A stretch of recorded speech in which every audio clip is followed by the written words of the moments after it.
Let's share about the different types of aid that are available. Grants and scholarships are wonderful because you're not paying money back. A grant is financial need. A scholarship is often awarded because of some sort of merit, skills, community involvement. But both grants and scholarships are monies that are awarded and a student is not repaying. A loan is a word that is going to have interest. So that's something that you have to consider. Are you wanting to take that loan? Are you prepared to pay it back with interest? Work study is another form of aid that universities will present students. This is in the form of a job on campus or off campus that students end up getting a check to go towards their tuition. So work study is helpful because students are able to often have jobs that are flexible. I share the story that I worked in the salad bar, and that was very helpful when I was in college because I was able to pay for my meal plan. But it was also something that when it was finals time, universities are often very flexible with students. So FAFSA and DREAM Act. To be eligible for state and federal funding, students must complete one of these applications. The FAFSA is the free application for federal student aid. That is an application. Other students might be eligible for the DREAM Act. The DREAM Act is for students who are undocumented. So both of these applications, either of these applications are going to be used for an institution to offer state or federal aid. Essentially, the government is looking at the parent's tax return to get a comprehensive look at a family's income. So for the FAFSA, both a student and a parent must apply for a FAFSA ID. You can do that on their website. It's going to ask you on the application which schools students are going to attend. At this time now, students might not know, and that's okay. You're just going to list down your planned attendance. The applications for the FAFSA or the DREAM Act, you only choose one based on your circumstances. Those open October 1st, and those are due March 2nd. Depending on what school a student applies to, they may ask for an alternate. So it might not be the FAFSA or the DREAM Act. They may ask for something called the CSS Profile. So if you are attending an out-of-state school or a private school, be really sure to check in with your specific school to see which form it is that they require. Our high schools automatically send your GPA, and that's called a GPA verification. So unless a family is requesting that a student's grade point average is not sent, the high school will automatically take care of that electronically. It is important to note that male students are required to register with the Selective Service once they turn 18 to be eligible for financial aid. Lots of online resources. We've listed websites here. These can be state or national. So while the pool is bigger, we encourage students to apply. You can apply now. These applications are always open.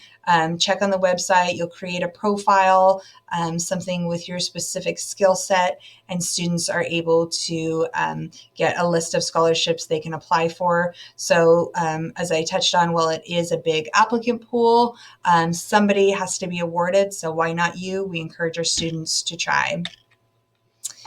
Atascadero High School is very fortunate in that our community is very generous. So we have a local scholarship application that becomes available to students in December, of 2020.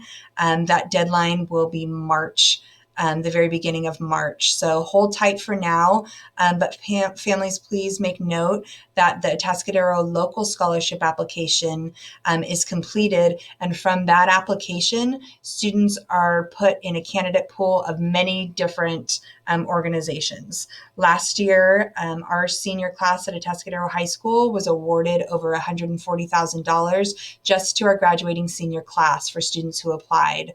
So this local scholarship application, we will review a lot more extensively in the spring, but very important that I want all of our seniors to apply. Many of the local community organizations will have a supplemental application, but the first thing you're going to do is apply with this one local scholarship application, and then you will look to see if certain organizations are going to want an additional essay or an additional application, but without filling out the AHS local scholarship application, students will not be eligible. We're going to give a lot more information, and we'll hold workshops to help with this as well. The Community Foundation of San Luis Obispo is another partnering agency that has many scholarships available for our students, and it's local. So again, that kind of brings the applicant pool a little bit smaller, and we will also have workshops to help students with that. You'll see linked in this presentation our website, our Atascadero High School website, where you'll see we update frequently with scholarships. You'll also see the Community Foundation of San Luis Obispo, check back frequently. But again, these local scholarship applications, we're going to put a lot of emphasis on in the spring. We're just not quite there yet. Those are not open until December.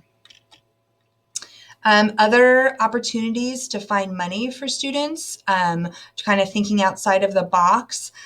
Many guardians' employers may have scholarship opportunities. So students, please ask your family members or your guardians or your friends if you know of any opportunities for scholarships through their employment.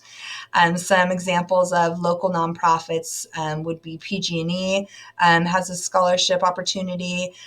You really want to make sure that you are looking and asking questions to the specific college and university that students are applying to as well. So within each department, within each college, ask them what opportunities they have for incoming freshmen to apply for scholarships. The Quest to Promise is explored in another video that we've posted. Again, this is something we revisit often, but just a reminder for families that the Quest to Promise is 2 years tuition. 2 years tuition waived, as long as students follow the steps here, and we will walk students through all of those steps as well. But again, fantastic opportunity, 2 years free tuition for students who are applying to Cuesta College. Letters of recommendation. We ask, really try to train students to ask for letters of recommendation for about 3 weeks in advance. Counselors and teachers, community members would like to write a strong letter, and it's hard to do that in a short amount of time. So students, please reach out. Please ask whoever it is you're going to ask as their recommender. Give them plenty of notice. Many scholarships do require letters of recommendation, so be sure to ask somebody in at least 3 weeks advance. We also ask that you complete something that we have called the senior profile or the senior brag packet. You can find it on our counseling website, also embedded within Google Classroom. This senior brag packet really is just giving the recommender more information. So as a student's counselor, I might have information about how they do in class, how they are as a student, maybe an athlete, but I might not know things about their outside life. And so it's really helpful for the recommender to be able to write about the student as a whole. So filling out that brag packet gives them some real specific information to be able to write a strong letter. Some students will be asked to interview, so that's a good news if you get an interview. Several of the local scholarship committees will narrow down the applicant pool to a certain number of students, and they will invite you to interview. So we encourage you to show up to the interview dressing appropriately, dressing professionally. Really important to practice some questions that you think might be answered. Some questions that might be asked. You can play around with your answers, make sure that you feel confident and you have some scripts in your head so that you go in feeling prepared. Important to research the group that you're going to interview with. They may have certain goals and missions, and it would really help you to stick out if you're familiar with what those are, and really dig in and see if any of your personal views or experiences align with theirs. That would be really helpful as you're interviewing with those committees. Be sure to arrive early, make sure that you're on time. Be sure to say basic things like thank you. Sometimes we get nervous. I feel nervous even just doing this Screencastify. So I imagine that as a student interviewing in a panel, sometimes our words mumble and we might feel anxious. So be sure to say thank you. And following up with a handwritten thank you card after your interview could really help you stand out. We encourage students to treat their scholarship applications as a part-time job. It's very infrequent that you would ever be able to often spend a couple hours really digging into a process and be awarded with that much money. So good luck. We can't wait to celebrate you, and we are here to answer more questions. We will be posting other resources. There will be workshops for financial aid. We will help students apply for scholarships, and we will be in touch. It's coming soon. Congratulations. Good luck.